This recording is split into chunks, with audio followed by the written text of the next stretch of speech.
أعوذ بالله من الشيطان الرجيم. بسم الله الرحمن الرحيم. الحمد لله رب العالمين والعاقبة للمتقين ولا عدوان إلا على الظالمين كالمبتدعة والمشركين، والصلاة والسلام على نبينا محمد وعلى آله وأصحابه أجمعين. أما بعد، فنتابع درسنا من كتاب التفسير المسمى بتيسير الكريم الرحمن في تفسير كلام المنان لفضيلة الشيخ العلامة عبد الرحمن بن ناصر السعدي رحمه الله تعالى. نعم، رحمه الله تعالى. اینک ما درسای خود را دوام میدهیم از کتاب تفسیر به نام تیسیر الکریم الرحمن، آیه تفسیر کلام المنان از آن شیخ علامه عبدالرحمن بن ناصری سعدی، الله حق سبحانه و تعالی این کس را رحمت کرده باشد. الله حق سبحانه و تعالی می فرماید: اتأمرون الناس بالبر، آیا شما مردم را به نکوکاری، به کارهای نیک امر می فرمایید، و تنسون انفسکم، و خود را فراموش می کنید، و انتم تتلون الكتاب افلا تعقلون. نعم، ای بالایمان والخیر، یعنی آیا شما مردم را، یعنی نخواد که شما مردم را به بر، یعنی به ایمان آوردن و به کارهای خیر و به کارهای پسندیده امر فرمایید، و تنسون انفسکم، و خود را فراموش کنید، ای تترکونها عن امرها بذلك، خب یعنی نفسهای خود را، یعنی خود را ترک میکنید از چیکار کردن؟ از امر کردن این نفسها را به این، یعنی به چی؟ به ایمان آوردن و به خیر. یعنی مهم یهودی ها صفت پیغمبر صلی الله علیه و سلم میدونستن و پیغمبری بر حق بودنش میدونستن، فهمیدید؟ و بعضی کسانی که بی سواد بودن که در اسلام داخل شدگی بودن به اذن الله حق سبحانه و تعالی، و یار نصیحت میکردن، میگفتن که ای پیغمبری بر حق است، ایمان آورید به او، لیکن خودشون ایمان نمی آوردن، فهمیدید؟ برای ما الله تعالی میفرماید که اتأمرون الناس بالبر، آیا شما مردم را به نکوکاری، به ایمان آوردن و به خیر امر میفرمایید، و تنسون انفسکم، و خود را فراموش میکنید، ای تترکونها، نفس خود را، یعنی نوبت خودتان رسیدگینده ترک میکنید خود را از امر کردن همین نفس ها، بذلك ای بالایمان والخیر، والحال وانتم تتلون الكتاب، و حال آن که شما کتاب میخوانید، یعنی شما کتابخوان هستید. شخصی که کتاب میخواند و از شخصی نمیخواندگی هم باید که داناتر باشد، و یعنی که با عقل و با فراست عقلش گیرد که من که میخوانم یکم باید من عمل کنم، من باید الگو شوم، من باید عبرت و نمونه شوم پیش از اون که دیگرها را به کارهای خیر امر میکنم. افلا تعقلون، آیا شما عقلتون نمیگیرد؟ شما کتابخوان هستید، عقلتون نمیگیرد. و سمی العقل عقلا لانه یعقل به ما ينفعه من الخیر، عقل را به اون خاطر عقل نامیده شده است چون که عقل به طفیل او فهمیده می شود آنچه را که نفع می بخشد به عقل. یعنی عقل را به اون خاطر، یعنی عقل نامیده شده است، یعنی عقل را فهم نامیده شده است، یعنی عقل اصلا به معنای فهم است. با اون خاطر یعنی عقل را عقل نامیده شده است که به طفیل عقل فهمیده می شود آنچه را که ینفع العقل، به فایده عقل می باشد. مثلا آن چیزی که به فایده عقل می باشد چی است؟ من الخیر، من بیان میکنه، یعنی خیر به فایده عقل می باشد، شر خیلی که به ضرر عقل می باشد. و ینعقل به عما یضر، یعنی عقل یا که و ینعقل به عما یضر، به همون عقل فهمیده می شود آنچه را که ضرر می رساند به عقل. و ذلك ان العقل يحث صاحبه ان يكون اول فاعل لما يؤمر به. نگاه کنید، این به اون خاطر است که عقل صاحب خودش را یعنی به شورش می آورد، یا که امر می فرماید که صاحب همین عقل باید اولین انجام دهنده باشد آنچه را که امر، یعنی نسبت آن چیزی که به همان امر کرده می شود. و اول تارک لما ینهى عنه، و صاحب خود را وادار میکند که اولین ترک کننده باشد چرا که از آن منع کرده می شود. یعنی عقل همیشه صاحبش دائم امر به همین کار میکند که اول تو همین کار کن یا که اول تو از همین کار دست کش. فمن امر غیره بالخیر ولم یفعله او نهاه عن الشر فلم يتركه دل على عدم عقله و جهله. نگاه کنید، بنابراین کسی غیرش را به کارهای خیر و پسندیده امر میکند ولی خودش وی را نمیکند، یا که یک کس منع میکند از کار شر خودش ترکش نمیکند، یعنی خودش همون کار شر را ترک نمیکند، این دلالت میکند به بیعقلیش و به جهالتش. فهمیده؟ این دلالت میکند که همین انسان یا عقل ندارد یا جاهل است. خصوصا اذا كان عالما بذلك، خصوصا اگر نسبت همین خودش علم داشتگی باشد، یعنی نسبت همین خیر یا که نسبت همین شر. فقد قامت علیه الحجة، واقعا اگر همین انسان یعنی علم داشته باشد و در برابر علم داشتنش دیگرها را امر فرماید و خودش ترک کند، اگر بالای چنین کس حجت چی می شود؟ قائم می شود، حجت رسیدگی می شود. دیگه وی در پیش الله حق سبحانه و تعالی وی معذور دانسته نمی شود، عذردار نیست. چرا؟ چون که وی کان عالما بذلك، درباره این خودش میدانست چی خوب است و چی بد است. وهذه الآية وإن كانت نزلت في سبب بني إسرائيل، و این آیت گرچنده که در سبب گویم در حق بنی اسرائیل نازل شده باشد هم، فهي عامة لكل احد، این عمومی است برای همه. یعنی گرچنده که مثال گیریم همین آیت درباره بنی اسرائیل نازل شده باشد که ویها دیده و دانسته خودشان ترک میکنند و دیگرها را امر میفرمایند، این خاص برای ویها باشدند که ولی یعنی این برای هر یک کسی که همین میداند برای وی هم همچون تأثیر میبخشد این آیت. فهمیدید؟ یعنی فقط با ویها تعلق ندارد.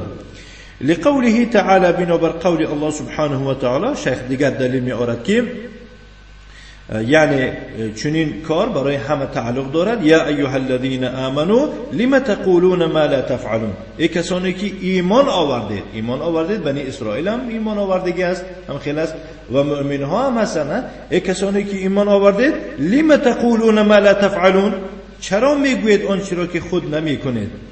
کبر مقتا عند الله، در بیزیبی در یعنی که بدی خیلی هم بدی بزرگ است در پیشگاه الله که شما بگویید آنچه را که نمیکنید. یعنی این قباحت بیزیب، قباحت بزرگ است در پیش الله که شما بگویید چی را که خود نمیکنید. وليس في الآية أن الإنسان إذا لم يقم بما أمر به أنه يترك الأمر بالمعروف. در این آیت چنین آمدگی نیست که انسان اگر خود انجام ندهد آنچه را که مأمور شده است بعد چیکار کند؟ ترک امر به معروف بکند. یعنی این آیت اون معنا نمیدهد که اکنون که خودت به جا نمیاری حق امر معروف کردن نداری. و نهی عن المنکر، یا که نهی کردن را از منکر، لانها دلت على التوبیخ بالنسبه الى الواجبین، زیرا که این آیت دلالت میکند به سرزنش کردن نسبت به دو واجب، و الا فمن یعنی نسبت به دو واجب معنی چیه؟ یکم واجب باید خودت عمل کنی، دوم واجب دیگرها را دعوت کنی. هم خلاصه پیش از اون که یک کس امر کنی اول باید که خودت عمل کنی، بعد دیگرها را، یعنی خودت هم عمل کردن هم واجب است و به دیگرها هم فهموندن هم واجب است. فهمیده؟ همین اساسا همین آیت سرزنش کرده همون انسان‌هایی را که دو واجب ترک میکنند، یعنی خودشون هم نمیکنند دیگرها هم نمیگویند. و الا فمن المعلوم ان على الانسان واجبین، وگرنه به همه معلوم است که بالای انسان دو تا واجب هستند، یعنی امر غیره و نهیه و امر نفسه و نهیها، یعنی غیرش را چیکار کردن؟ امر فرمودن به یگون کارهای پسندیده یا که از یگون کارهای ناپسندیده باز داشتن. این یکم واجب. دویم واجب امر کردن خود است و منع کردن خود است. باید که خودش هم امر کند و خودش را از یگون کاری ناجویه باز دارد. فترك احدهما لا يكون رخصة في ترك الاخر. اکنون ترک کردن یکی از این دو واجب یعنی رخصت نمیدهد در ترک کردن دیگر. مثلا یک انسان خودش عمل نمیکند، این معنا ندارد که مثال گیریم بعد چیکار کنیم دیگرها هم نگوید. مثلا یک انسان مثال گیریم عرق خور است، برای مثال اعوذ بالله، مثلا اون معنا نمیدهد که مثلا اکنون خودش که عرق خور است دیگرها رو چیکار کند، گفت که خوردن گیرتون شما خودم عرق خورم کنید برای مثال. یا که خودش غیبتچی است و دیگرها رو چیکار کند، گفت که شما هم غیبت کردن گیرید، یا که نمیگوید و مثال گیریم سکوت میکنه. نه این معنا نمیکنه. فإن الكمال أن يقوم الإنسان، این انسان به کمالات فقط رسیدگی نیست، یعنی همون انسانی که خودش عمل میکنه و دیگرها را، یعنی خودش عمل میکند به یک کاری پسندیده دیگرها را امر نمیکند، اینم نقصان داره. یا که خودش یک کاری بد دست نمیکشد لیکن دیگرها را چیکار میکند، من میکند که شما نکنید، من کو کردم شما نکنید، این هم یعنی خوب است لیکن نقصان، به کمالات رسیدگی نیست. انسان همون وقت به کمالات میرسد که وقتی که همین دو واجب به جا آورد، اول خودش میکند دیگرها هم امر میکند، یا که خودش از یگون کاری بد دست میکشد دیگرها هم چیکار میکنند، منع میکنند. انمی انسان به کمالات رسیدگی است. فإن الكمال أن يقوم الإنسان بالواجبين، کمال ایمان همان است که انسان خودش هر دو واجب به جا میآورد. و النقص الكامل ان يتركهما، یعنی نقصی با کامل یعنی تماما، یعنی نقص یعنی با پررگی انسان نقصاندار می شود وقتی که هر دو واجب ترک کنند. فهمیدید؟ سه چیز در اینجا ذکر شده است. فهمیدید؟ یعنی کمال و نقص و نقص کمال. کمال کدام وقت می شود؟ وقتی که انسان هر دو واجب به جا بیارد. نقص کدام وقت می شود؟ یکی از دو، یا خودش عمل میکنه و دیگرها رو نمیگوید، یا که دیگرها رو میگوید و خودش عمل نمیکنه، یعنی عکس. یا که چیکار میکنه، نه خودش عمل میکنه نه دیگرها رو میگوید. اینا چی میگن؟ نقصی کامل با پررگی انسان از کمالات ماندگی است. و اما قیامه باحدهما دون الاخر، اما انسان با جا آوردن یکی از این دو را دون الاخر، یعنی یکیش میکنه دو یکی دیگه‌ش نمیکند، فلیس فی رتبه الاول، این در رتبه اول داخل نمیشه. رتبه اول نه مرتبه اول چی بوده است؟ این کامل است، کمالات. و هو دون الاخیر، این یعنی رتبه اول این غیر از اخیر است، یعنی مانند اون اخیروننگی نیست. و ایضا فإن النفوس مجبولة على عدم الانقياد لمن يخالف قوله فعله، و همچنین نفس ها اساسا آفریده شدگی هستند، یعنی الله سبحانه و تعالی نفس ها را چنین آفریده است که با اطاعت نکردن نسبتی کسی که قول او فعلش رو مخالفت میکنه، یعنی نصیحت کرده است که اساسا نفس های انسان الله تعالی همین خیل آفریده است که و یا همون وقت سخن شما را قبول میکنه که وقتی که سخن شما به فعلتون موافقت کنه. این طبیعت آدم ها هست. یک کسی میگوید که چی به نصیحتی دامولا رو گوش نمیکنه، میگوید که آخه این دامولا گفتش به کارش موافق نمیکنه. کدوم آدمی رو که نبینید که مثال گیریم سخن عالم نگیرد، اگر پرسیدش که مثال برای چی، اگر واقعا همون عالم سخنش به عملش موافقت نکند، تز بهانه میاد که و هم تو میگود خودش نمیکند که میگود. فهمیدید؟ برای من شیخ میفرماد که فإن النفوس مجبولة على عدم الانقياد، نفس ها را آفریده شده است به قبول نکردنی یا که به اطاعت نکردن نسبتی کسی که مخالفت میکند قول او فعلش را، سخنش به کارش پوری نمیگیرد. فاقتداؤهم بالافعال ابلغ من اقتدائهم بالاقوال المجرده. نگاه کنید، اقتدا کردن مردم با افعال، با کردار، این مبالغه تر است از اقتدا، یعنی سخت‌تر و بیشتر میباشد از اقتدا کردنشان به تنها سخن. یعنی گفته است که اگر چند کمون داملا خودش نگوید، یعنی دو طایفه انسان است، یک داملای است، یک عالم است که میگوید و خودش نمیکند، یعنی میگوید مردم لیکن خودش نمیکند. با یک دامولای دیگه هست که دیگرها را نمیگوید لیکن خودش میکنه.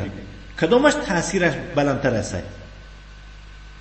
کدامش تاثیرش برای مردمی بیگانه گرد و اطراف تاثیرش بزرگتر می باشد؟ یعنی گوید و خودش نکند یا که نمیگوید لیکن خودش میکند کارای نیک کردن. البته دویمش تاثیرش بلندتر است.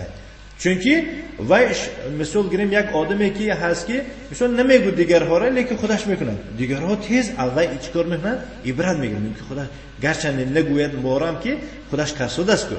این تاثیرش بلندتر است. برای این شیخ میفرماید که فاقتداؤهم یعنی اقتدا کردن مردم به افعال به کارهای داملاها این بسیارتر می شود، بسیارتر مردم اقتدا میکنند از اقتدا کردنشان به سخنهای تنهای ملا، یعنی که مجرد سخن گفتنشان میگویند لیکن نمیکنند. میدید امرهم الله ان يستعينوا في امورهم كلها بالصبر بجميع انواعه. خب واستعینوا بالصبر والصلاه میگوید که الله سبحانه و تعالی بندگان خود را امر میفرماید که در تمام کارهایشان یاردم پرسند. یعنی در تمام کارهایشان یاردم طلبند. یاردم طلبیدن به چی میشود؟ به چی میشود؟ به صبر، به صبر کردن. یعنی صبر کردن این یکی از چی عامل‌های بوده است که یکی از چیزهایی بوده است که انسان به طفیل این صبر چیکار میکند؟ تمامی کارهاش زورش میرسد. بی جمیع انواع، به شرطی که صبر فقط یک نمود صبر نیست، با تمامی نوعهای صبر. یعنی انسان باید که تمامی نوع و نمود صبرها را چیکار کند؟ استفاده برد برای خاطر یگون کار انجام دادنش. و هو الصبر عن معصیت الله حتی یترکها، یعنی انسان باید که صبر را استفاده برد و چی؟ امرهم الله ان يستعينوا في امورهم كلها. الله ایشان امر می‌فرماید که یاردم پرسند در تمام کارهایشان به صبر، با صبر کردن به جمیع انواعه، با تمام نمودهایش. و هو الصبر عن معصیت الله. این نیست اینجا پرت تصن باشد. برای منم دین خواندم گفتن برای چی نامد است کو بیاد نزدیکتر شنید تنه. بله یکی از نوعهای صبر همین است کنه. خب بله و هو کنه نعم و هو الصبر على طاعت الله، یعنی باید که باید صبر کنند به طاعت الله حتی یؤدیها، یعنی که به طاعت الله صبر کردن تا کی می شود؟ تا ادا کردن همون طاعت. و صبر عن معصیت الله، و صبر کردن است بر معصیت یک از معصیت الله حتی یترکه، حتی اینکه انا و ترک کنه. انا مو وقت انسان یعنی که صبر کرده است از معصیت الله. و صبر علی اقدار الله المؤلمه، و همچنین صبر کردن به تقدیر الم آوری الله. یعنی بعضی تقدیر است که و تقدیری علم آور می باشد. مثلا گیریم الله سبحانه و تعالی میوهات خراب میکند، دهقانت ویران میکند، یا که فرزندت میگیرد، از پدرت میگیرد، مادرت میگیرد، از مال ملک میمونید، یعنی که و هکذا. فلا یتسخطها. خب این نشانی صبر به تقدیر علم آوری الله کردن چی خیلی می باشد؟ نباید که در غضب باشد. چرا الله تعالی همین مصیبت به من میفرستد؟ چرا این مصیبت در من است و در دیگران نیست؟ گفته باید که غضب نکنه. لا تسخطها، باید که نسبتی تقدیر الله در غضب نباشد. فالصبر و حبس النفس على ما امر الله بالصبر عليه معونة عظيمة على كل امر من الامور. نگاه کنید. پس صبر کردن یا که به طفیل صبر کردن فبالصبر، پس به سبب صبر کردن و نفس خود را نگه داشتن به آن چیزی که الله سبحانه و تعالی امر فرموده است، با صبر کردن در او، این یک یاردمی بزرگ می شود به تمامی کار از کارها. و من یتصبر یصبره الله، کسی صبر کند الله، یعنی که کسی در جستجو در تلاش صبر باشد، الله سبحانه و تعالی برای او صبر عطا میبخشد.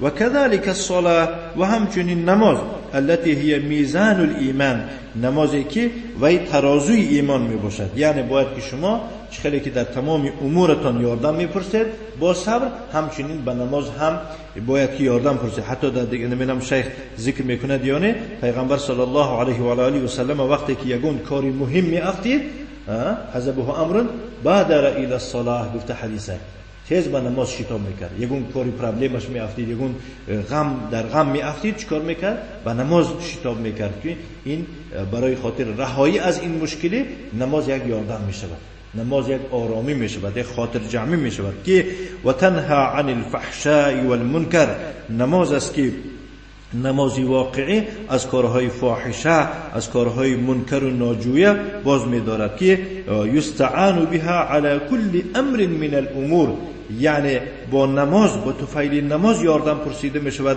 با کل امر از امور، خواه امور دینی باشد خواه امور دنیوی باشد. و انها ای الصلاه، یعنی به درستی این نماز لکبیرة ای شاقة، در واقع نماز مشقت است، نماز وزنین است. الا علی الخاشعین، مگر به خاکساران. نماز فقط برای خاکسارها، چی اشخاصی که یعنی خشوع میکنن، برای اینها آسان است و سبک است. فانها سهلة علیهم، البته نماز بالای اشخاص خاکسار آسان و سبک است. لأن الخشوع و خشیت الله و رجاء ما عنده، چون که خاکساری کردن، از الله ترسیدن، یعنی امیدواری آنچه که در نزد الله هست بودن، یوجب له فعلها، همینها سبب میشوند برای شخص نمازگزار فعلها، گزاریدن اون نماز را، انجام دادن نماز را. فهمیدید؟ منشرحا صدره، همین اینها سینی نمازگزار باز میکند، یا که گویم همین خاکساری. لترقبه للثواب، برای خاطر نگران ثواب بودن، و خشیته من العقاب، و برای خاطر ترسیدنش از عقاب و سرزنش. بخلاف من لم یکن كذلك، برعکس کسی که این طور نباشد، یعنی برعکس اون کسی که نه خشوع و خاکساری دارد، نه ترس الله دارد، نه امیدواری ثواب الله می باشد، نه ترس دارد از عذاب الله، این برای چنین کسا نماز وزنین است. فانه لا داعی له يدعوه الیها، نگاه کنید، چون که چنین کسی نادارا یگون چیزی ندارد که ویا یگون وادار کننده نیست برایش که ویا دعوت کند به نماز، چون که ترس ندارد. نماز وقتش گذشته شده است، پیشین میگذرد، عصر میگذرد، بامداد میگذرد، خفتن میگذرد، نماز جماعت از اون فوتیده میشود، این پروا ندارد، چون که در درون یک چیزی نیست که او را جنبانده استد. همون انسانی که در حرکت میدراوردگی، این خاکساری است، ترس الله هست، خواب و امیدواری هست. و اذا فعلها صارت من اثقل الاشیاء علیه، اگر مبادا نماز خواندنی شودم یا مجبوری یگون کس بویتش که نماز خوان، این نماز از همه گرانترین وزنین ترین چیزها میشد بالای او، با مانند اینکه از وزن خودش چند برابر یک بار در کتفش دادگی میشود، که یعنی که ناطاقت و ناراحت میشود، خصوصا اگر نمازنده امام چیکار کند؟ نماز اندک دراز قرائت کند، یا که رکوع یا که سجود طول کند. شیخ میفرماید والخشوع هو خضوع القلب، خشوع گفته این یعنی سرخمی قلب میگوید، آرامی قلب را میگوید. و طمأنینته گفته است که آرامی قلب خشوع میگوید. و سکونه لله تعالی، آرام شدن انسان است خاص برای الله سبحانه و تعالی. و انکساره بین یدیه، شکست حال شدن انسان است در پیشگاه الله. ذلا و افتقارا، همچون خار شده در پیش الله، فقیر و محتاج شده به الله. و ایمانا به و بلقائه، ایمان آورده به الله و به واخری الله. انسان چیکار میکند؟ خودش در پیش الله امین طور قرار میدهد. ولی هذا قال، برای خاطر همین است الله سبحانه و تعالی صفت خاکساران را ذکر میکند که خاکسار چه خیل انسان است. الذين يظنون ای یستيقنون، خاکساران کسانی می باشند که یقین باور میکنند انهم ملاقو ربهم، ایشان به پروردگارشان ملاقی میشوند، روبرو میشوند، وا میخورند. فیجازیهم باعمالهم، بس طبق اعمالشان الله به ایشان جزا و پاداش میدهد. گفته باور میکنند. و انهم الیه راجعون، دیگر از همون صفتهای خاکساران از این عبارت است که ایشان یقین باور میکنند که به سوی پروردگارشان راجعون برمیگردند. فهذا الذي خفف عليهم العبادات، انا همین صفت است که بر ایشان عبادت ها را سبک کردنشان داده است که عبادت ها بالایشان یگون گرانی و وزنی نمی آرد. و اوجب لهم التسلی فی المصیبات، انا همین صفت است که به ایشان یعنی تسلی دلبرداری را برایشان واجب می گرداند در تمام مصیبت ها. وقتی که در سرش مصیبت می آرد ایشان تیز چیکار میکنند؟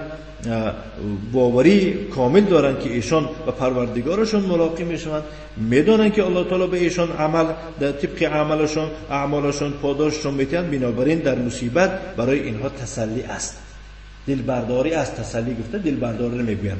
خیلی که یک کس مصیبت میبیند یک کسی دیگه اومده چی کار میکنه؟ برادر خیلی غمگین نشو، همه فرزندش میمرد، همه مثال گیریم یعنی که دهقانش محروم میشود، همه یعنی این مصیبت از طرف الله است، باید که تو امیدوار باشی از الله سبحانه و تعالی. گفته دلبردارش میکنه، خیلی هم چی میشه؟ تسلی مییابد. و نفس عنهم الکربات، انا همین خصلت است که از ایشان تمام غم و اندوه را چیکار میکند؟ یعنی برطرف میکند. و زجرهم عن فعل السیئات، انا من خصلت است که ایشان را از انجام دادن کارهای بد باز می‌دارد، زجر می‌کند. فهؤلاء لهم النعیم المقیم فی الغرفات العالیات، انا همین انسان‌هایی که چنین صفت‌دار بودند در بالا برایشان نعمت‌های ابدی میباشد در اتاق‌های بلند، یعنی در جنت. و من لم یؤمن بلقاء ربه، و کسی به لقاء پروردگارش ایمان نآورده باشد یا که ایمان نیاورد، كانت الصلاة و غیرها من العبادات من اشق شیء علیه، نماز و دیگر انواع عبادت ها بالای او از همه مشقت ترین چیزها می شود. ثم كرر على بني إسرائيل التذكير بنعمته وعظا لهم وتحذيرا وحثا، یعنی صاحب تفسیر می فرماید بعد از آن الله سبحانه و تعالی باز تکرار میکند بالای بنی اسرائیل خاطر رسان کردن را به نعمتهای خود، همچون وعظ و پند و نصیحت برایشان و همچون احتیاط کنانیدن و تحذیر کنانیدن و همچون امر و هوسمند کردن. الله سبحانه و تعالی نعمتاش با تکرارن میگوید که مثال گیریم یا بنی اسرائیل گفتم خوفهم بیوم القیامه الذي، الله سبحانه و تعالی بنی اسرائیل میترساند با واقعه های روز قیامت، یا که به روز قیامت ایشان میترساند. الذي، این چنان روز است که لا تجزی باید باشه، نه خلاص لا تجزی فیه، ها لا تجزی نفس، هم خلاص بله اینجا نجزی آمده است. لا تجزی فیه، در روز قیامت لا تغنی، یعنی چی؟ بی نیاز نمیشه، یا که بگیم طرفداری کردن نمیتواند. لا تجزی نفس، یعنی لا تغنی، یگان کس غنی یا که بگیم کفایت کردن نمیتواند، طرفداری کردن نمیتواند یگان نفس. ولو كانت من الانفس الكریمه، گرچنده که همون صاحب نفس از صاحبان نفس بزرگ باشد. کل انبیاء، یعنی پیغمبرها هم طرفداری کردن نمیتوانند. و الصالحین، و شخصان صالح هم، چون که اینها صاحبان نفسی کریمه میباشند. عن نفس، یعنی از یگان کسی دیگر. ولو كانت من العشیرة الاقربین، گرچنده که همین نفسی که و یگان کس طرفداری کردن نمیتواند از همین خویش و تباری نزدیک هم باشند.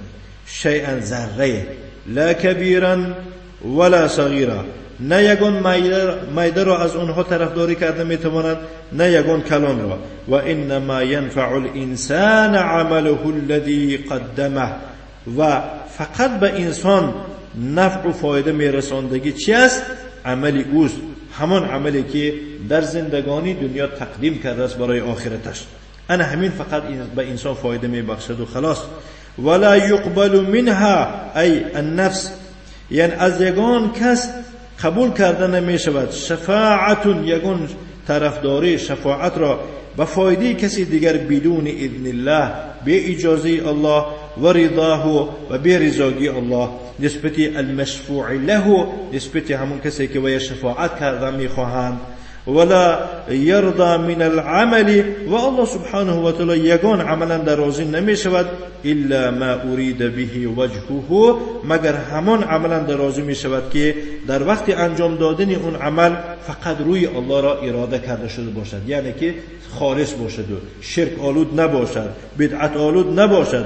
و کان علی السبیل و سنت، و همین عمل انجام دادگی باشد به راه، یعنی به راه مؤمن ها و به سنت پیغمبر صلی الله علیه و آله و سلم. در اینجا شیخ اختصار کرده، یعنی که شرطای قبول عمل گفته شده است که شرطای قبول عمل یا که گویم شرطای قبول عبادت دو چیز می باشد، یکم یعنی اخلاص و دوم پیروی از پیغمبر صلی الله علیه و آله و سلم. به سبب انجام دادن اخلاص انسان از شرک خالی می شود و به سبب انجام دادن سنت انسان از چی؟ از بدعت و خرافات رهایی می یابد. ولا یؤخذ منها عدل ای فدا، از یگان نفس یعنی عوض یا که فدا یا که پول و پیسه قبول کردن نمی شود. خیلی که الله سبحانه و تعالی می فرماید ولو ان للذین ظلموا ما فی الارض جمیعا، اگر برای این ظالم ها تمام زمین باشد، یعنی در روی زمین چی هست؟ همش برای این مشرکا در روز قیامت باشد، الله تعالی همین دنیا را به تمام چیزی چارش تید و مثله مع، و مانند این با یک برابر دیگه تید، یعنی یک دنیای دیگه برایش مال و دنیا و همه چیز تید. لفتدوا به من سوء العذاب، البته تیار است در روز قیامت چیکار میکند؟ همین تید و به عوضش از عذاب سخت و از عذاب بد خلاصی یابد. ولا يقبل منهم ذلك، با وجود این هم از یگان یعنی که از ویها یگان چیزی از اینها را قبول کردن نمی شود. فهمیده؟ ولا هم ینصرون، و به ایشان نصرت دادن نمی شود.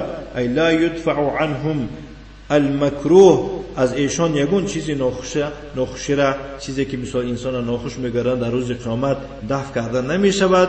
فنفی الانتفاع من الخلق بوجه من الوجوه، خلاصه فنفى الانتفاع من الخلق بوجه من الوجوه، خلاصه الله سبحانه و تعالی یعنی انکار کرده شده است فایده بری را از خلق به یگان راه از راه ها، خلاصه از بنده و مثله معه، یعنی از به یگان راه از راه ها از خلق ها دیگه یگون فایده نیست، یعنی از خلق از مخلوقا یگون فایده نیست. فقوله لا تجزي نفس عن نفس شيئا، گفت الله تعالی یگان کس از یگان نفس دیگه یگان چیزه چی طرفداری کردن نمیتواند. هذا فی تحصیل المنافع، این درباره به دست آوردن فایده ها می باشد. خلاصه یگان کس به یگان کسی دیگر فایده رسانده نمیتواند. ولا هم ینصرون، گفتنی الله سبحانه و تعالی و به ایشان نصرت دادن نمی شود. این معناش چی می شود؟ هذا فی دفع المضار، یعنی در دفع ضرر. بنابراین یعنی استعان یستعینو یاردم پرسیدن می شود، نصر ینصرو یاردم دادن. بین این دو یاردم همان است که اساسا عون یاردم پرسیدن یا که یاردم دادن. اعان یعینو در جلب یگون فایده می شود، اما نصر ینصرو فقط در چی؟ در دفع یگون ضرر می شود. فهذا النفي للامر المستقبل به النافع، یعنی این انکار یعنی این انکارش برای یک کاری فایده آوره که المستقبل به در آینده می شدگی. فهمیدید؟ یعنی در آینده یگون نفعی مثال گیریم یگون کاری نیست که وی فایده رساند برای همون الله سبحانه و تعالی همین فایده ها را دو تا فایده ذکر کرده است. یکم فایده برای یگون فایده را به دست آوردن، دویم فایده یگون ضرر را از خود دفع کردن. همین الله سبحانه و تعالی در آینده از ایشان انکار کرده ایستاده است. ولا تقبل منها شفاعه، از یگان بنده شفاعت قبول کرده نمیشه. این ضمیر ها برای نفس مؤنث بودنش آمده ایستاده است.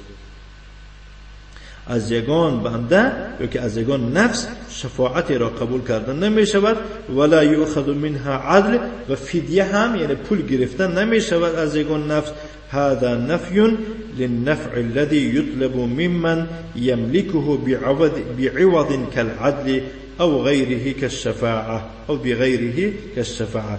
یعنی این نفی شده است، این انکار شده است برای همون فایده ای که وی را طلب کرده می شود از یک شخصی که اون فایده را در دستش دارد، مالک است.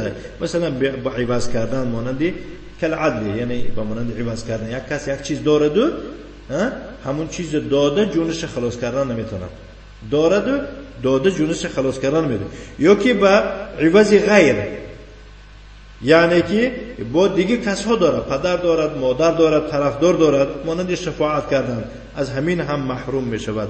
فهذا یوجب للعبد ان ينقطع قلبه من التعلق بالمخلوقین. این چیره در نظر دارد؟ همین از همین سخنی پروردگار چی فایده گرفته می شود؟ این موجب آن است، یعنی به بنده واجب می گردد که بنده باید که قلبش از آویخته به مخلوق ها قطع گرداند. یعنی انسان باید که قلب او معلق بسته به مخلوق نباشد. گردن پر است، فلان ایشان هستم، من استاد دارم، شاگرد دارم، گفته باید که به مخلوق باید که چی دل بسته نباشد. لعلمه انهم لا يملكون لهم مثقال ذره من النفع، برای خاطر دانستن بنده که وای مخلوق ها برای او یا که به فایده او مالک وزن یک مرچه از فایده نمی باشند. یعنی به وزن یک مرچه فایده را مالک شده نمی تواند. و ان یعقله و ان یعلقه باشد، و ان یعلقه بالله، بنده باید که قلب خود را معلق یا که بگیم بسته به الله قرار دهد. الذي يجلب المنافع، یعنی اللهی که تمام منفعت ها را جلب میکند و یدفع المضار و ضررها را دفع میکند. اما اینها در بنده نیستند. فیعبده وحده لا شریک له، که در نتیجه الله را عبادت میکند، تنها به او یگان چیز شریک مقرر نمی کند. و یستعین علی عبادته، و یاردم میپرسد از الله به عبادت الله.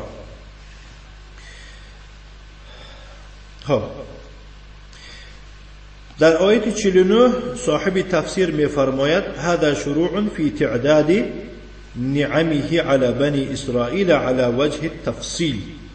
اکنون در اینجا الله سبحانه و تعالی شروع میکند درباره شمار کردن نعمت‌هایش را به بنی اسرائیل علی وجه التفصیل، یعنی که اکنون به طرز کشاد و روشن الله سبحانه و تعالی نعمتاش یک یک بالای بنی اسرائیل ارزانی بخشید، ذکر کرده. فقال، گفت و اذ نجیناکم من آل فرعون، ای بنی اسرائیل باید آرید هنگامی که ما شما را از فرعونی ها نجات دادیم. ای من فرعون و ملئه و جنوده، از فرعون و از همون قوم فرعون و از لشکران فرعون شما را نجات دادیم. و کانوا قبل ذلك یصومونکم، و حالا که قبل از این یعنی که نجات دادن ما و یا با شما میچشانیدن. ای یولونهم و یستعملونهم، یعنی ویها را چکار علم می آوردن با ویها، یا که ویها را استعمال میکردن. و المعنی یذیقونکم، یعنی شما را میچشاندن. یعنی بنی اسرائیل الله تعالی گفته است که من شما را نجات دادم از فرعون و از فرعونیان که ویها پیش از نجات من شما را عذاب میدادم. سوء العذاب ای اشدی ترین عذاب با شما میچشاندند، میرساندند. بان کانوا یذبحون ابناءکم، که سرهای شما را چیکار میکردند؟ میکشتند. خشیت نموکم، از ترس زیاد شدن مردان شما، یعنی مردان بنی اسرائیل زیاد نشوند. گفته فرعون چیکار میکرد؟ سرها را میکشت و یستحیون نساءکم، زنهای شما را زنده میگذاشتند. ای فلا یقتلونهن، زنها دخترای شما را نمیکشتند. فانتم بین قتیل و مذلل بالاعمال الشاقه، خلاصه شما در بین یعنی کشته شده بوده، یعنی که نیمتون میکشتن و نیمتون خار میکردن به اعمال مشقت، غلام وانی شما رو کار میفرمودن. مستحی علی وجه المنت علیه، با کسی بود که در حیات میگذاشتن او را، لیکن به طرز منت بر او دائم منتش میکردن. والاستعلاء علیه، در سر او خودشون چی بالا می حسابیدن. فهذا غایت الاهانه، این بینهایت پستی است، این خاری است. فمن الله علیهم بالنجات التامه، بس الله سبحانه و تعالی بالای بنی اسرائیل منت میکند به نجات پر دادن و اغراق عدوهم و به غرق گردانیدن دشمنشان. و هم ينظرون لتقر اعینهم، و ایشان تماشا میکردند چخیل دشمنشون الله تعالی غرق کرد، چخیل اینها را الله تعالی نجات داد. برای چی این کارها را کرد؟ لتقر اعینهم، تا اینکه چشمان ایشان آرام شود، یعنی تا اینکه ایشان شاد و خرسند شوند. و فی ذلکم ای الانجاء، یعنی در این نجات دادن همچون یک بلاء، ای یک احسان بود، یک احسان بود من ربکم عظیم، یک احسانی بزرگ بود، یک امتحانی بزرگ بود، یک سنجشی بزرگ بود از طرف پروردگارتان. فهذا مما یوجب علیکم الشکر والقیام باوامره، این یک از جمله چیزهایی می باشد که بالای شما واجب می گرداند شکر کردن را و امرهای الله را به جا آوردن. یعنی این من ذکر می کنم که تا اینکه شما شکر مبادا خاطرتون برآمدگی باشد. انا شما را خاطر رسان می کنم که شما را از فرعون و فرعونی ها نجات دادم، شما را این انواع عذاب به شما می چشانیدن. همین اینها یک امتحان پروردگار بود، همچنین یک احسان پروردگار، احسانی بزرگ بود، تا اینکه این احسان شما را موجب آن شود که شما شکرگو باشد و امرهای الله را به جا آورنده باشد. ثم ذكر منته عليهم بوعده لموسى 40 ليلة لينزل عليهم التوراة المتضمنة للنعم العظيمة والمصالح العميمة. بعد از آن الله سبحانه و تعالی با دوام میدهد ذکر کردن منتش را بالای بنی اسرائیل، به وعده کردنش موسی علیه السلام را به مدتی 40 شب، تا اینکه به بنی اسرائیل تورات الله نازل گرداند. در این مدت اون توراتی که و در برگیرنده نعمتهای بزرگ و در برگیرنده یعنی که مصلحت و فایده های عمومی داشت. ثم انهم لم يصبروا، بعد از آن ایشان 40 روز صبر کردن نتوانستند قبل استکمال المیعاد، پیش از یعنی که به پره شدن یعنی این مهلت به اتمام رسیدن، یعنی 40 روز نشده ایشان صبرشون تمام شد. حتی عبدوا العجل من بعده، که بعد از این چیکار کردن؟ بوساله پرستی کردن. ای من بعد ذهابه، بعد از رفتن موسی برای گرفتن تورات به مدت 40 روز یا که 40 شب ایشان بوساله پرست شدند. حالا الله تعالی ذکر می‌کند در آیات‌های می آمدگی. و انتم ظالمون، شما ظالم هستید. تعلمون بظلمکم، یعنی ظلم خودتون میدانستید که واقعا شما ظالم بودنتون میدانستید. قد قامت علیکم الحجه، بالای شما حجت قائم شده بود. شما یعنی نادان نبودید، شما دانا هستید. کسی دانا هسته دیده و دانسته از وی ظلم و شرک صادر می شود، این بالاش حجت قائم شده گسته. حجت قائم نمی شود برای کسی که به او حجت نرسیده باشد، علم نداشته باشد. فهو اعظم جرما و اکبر اثما، این یک جنایتی بزرگ است، این یک گناه بزرگ است وقتی که انسان دیده و دانسته از خود چیکار میکند؟ یک شرک، یک عمل زشت صادر میکند. هم خیلی است. ثم انه امركم بالتوبه، با الله سبحانه و تعالی شما را امر فرمود به توبه کردن. علی لسان نبیه موسی علیه السلام، به زبان پیغمبرش موسی علیه السلام الله سبحانه و تعالی شما را امر کرد که اکنون توبه کنید. یعنی توبه ویها از چه عبارت بود؟ بأن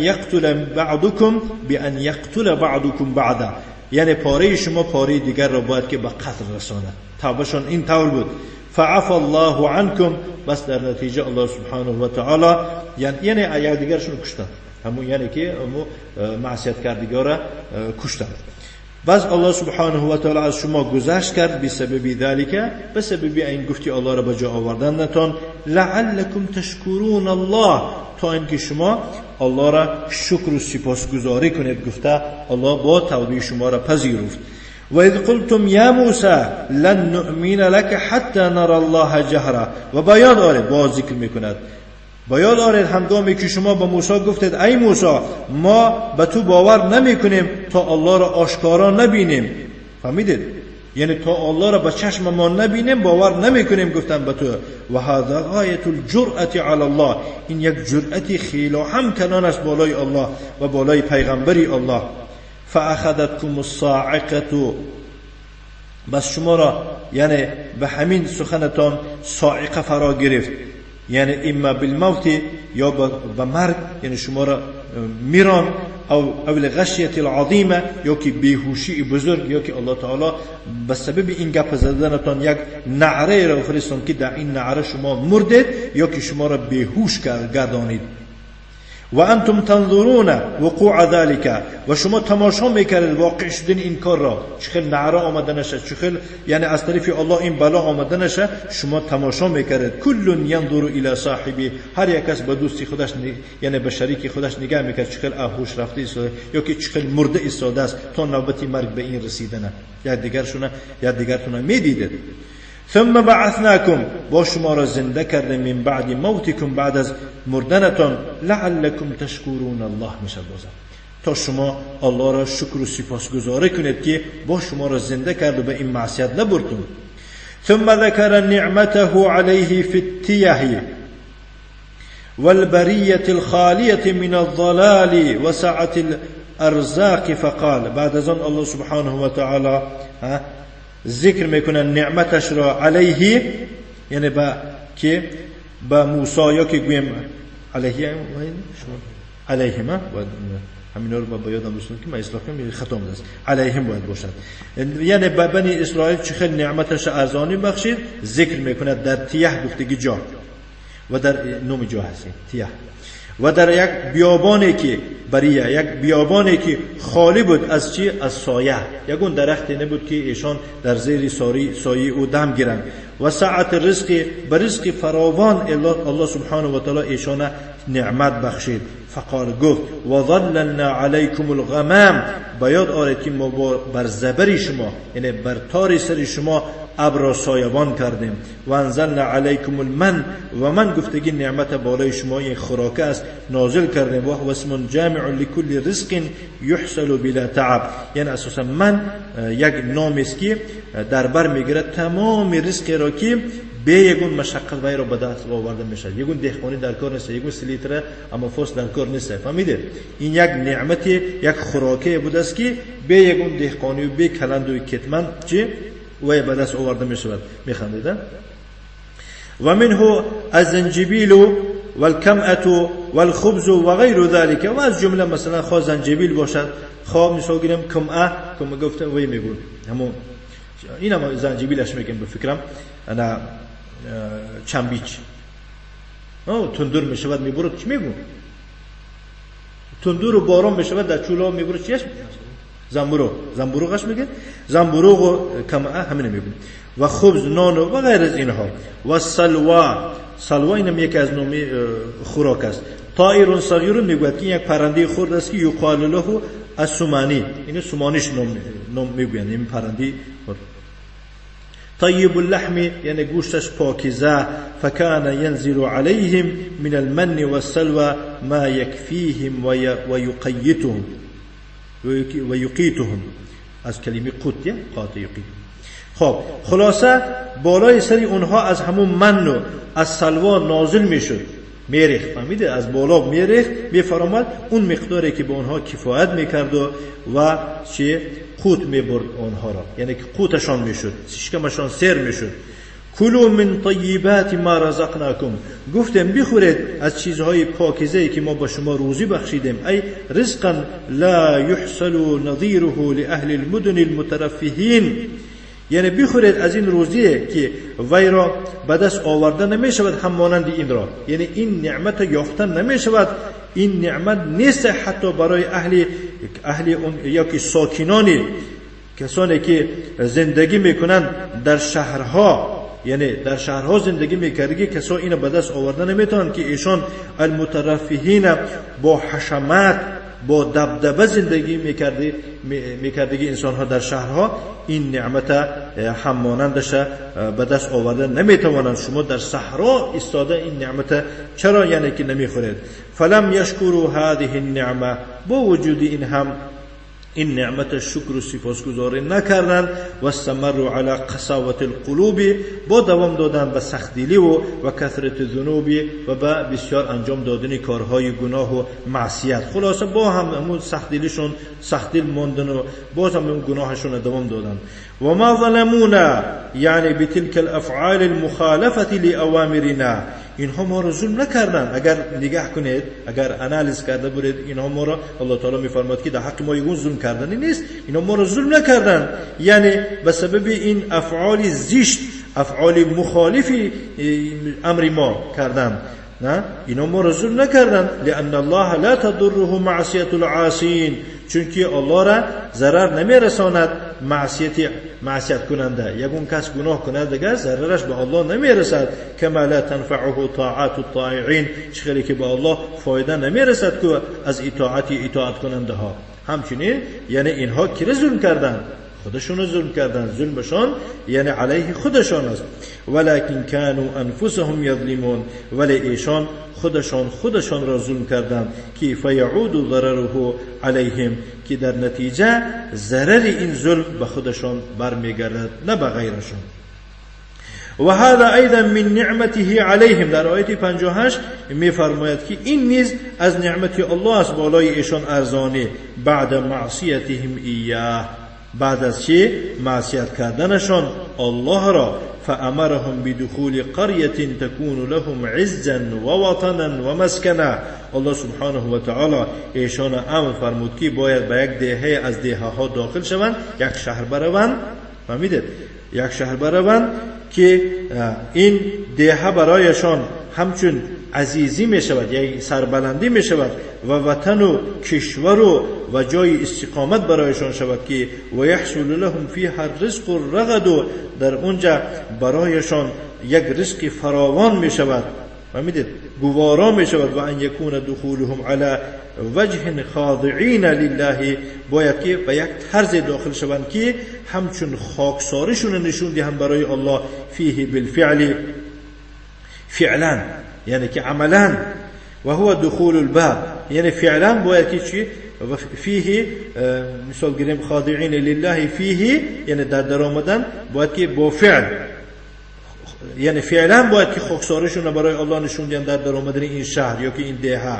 این چی بود؟ و هو دخول الباب، باید که از در داخل شوند سجده، سجده کنان، یعنی خاضعین ذلیلین، خاکسارانه، سرخم، خارگیرنده خودشونه.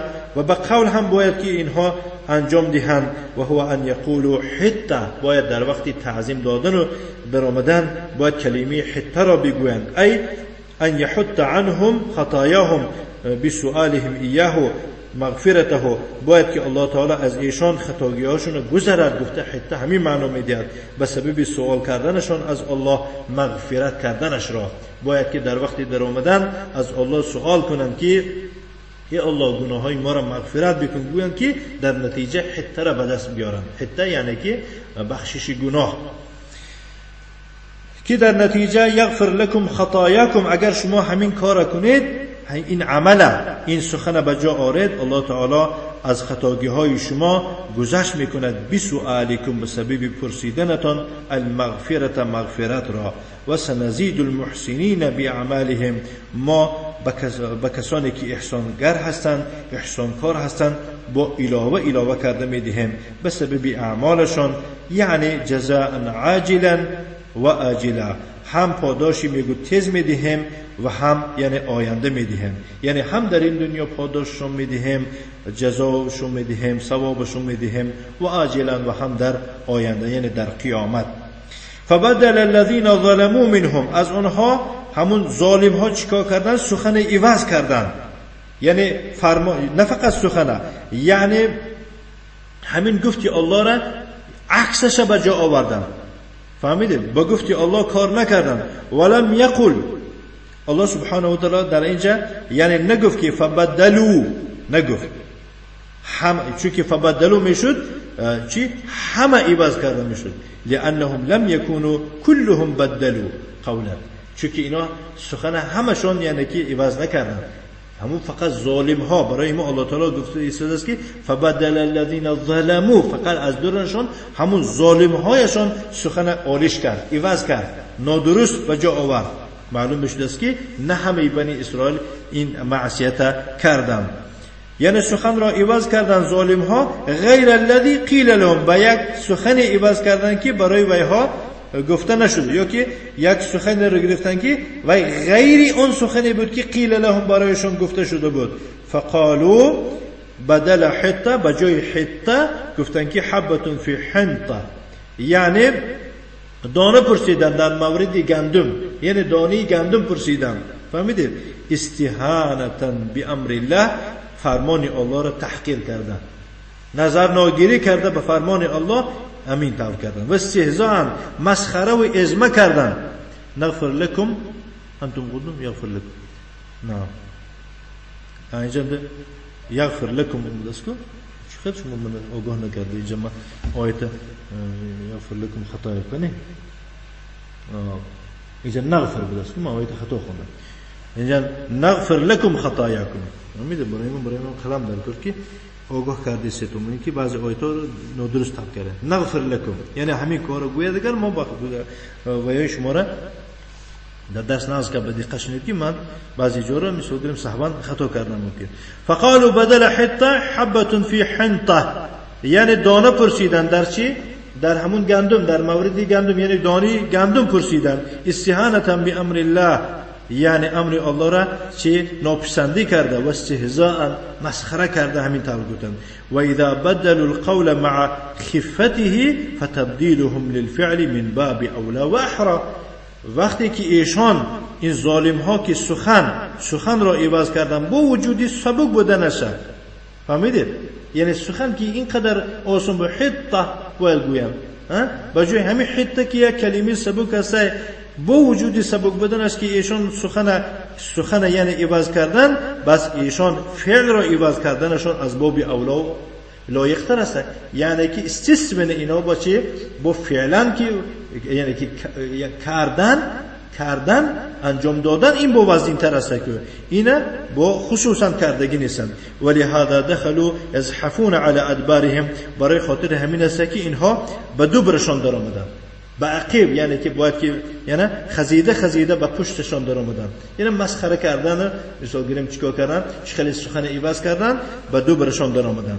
ولما كان هذا الطغيان اكبر سبب لوقوع عقوبة الله بهم قال، وقتی که این تجاوزکاری، این از حد گذری که از همه بزرگترین سبب وقوع عذاب الله که می باشد نسبت به ویها، الله تعالی گفت که فانزلنا علی الذین ظلموا منهم، بس ما نازل کردیم بالای کسانی که ظلم کردن از ویها، رجز ای عذابا، ما عذاب فرستانیدیم، من السماء از آسمان، بما كانوا يفسقون ای بسبب فسقهم و بغیهم، بسبب فسقشان یعنی نااطاعتشان، و بسبب بغی یعنی ظلمشان، یا که گویم از حد گذرشان. نكتفي. وصلى اللهم وسلم على نبينا محمد وعلى آله وأصحابه وسلم تسليما مزيدا، وجزاكم الله خيرا وبارك الله فيكم.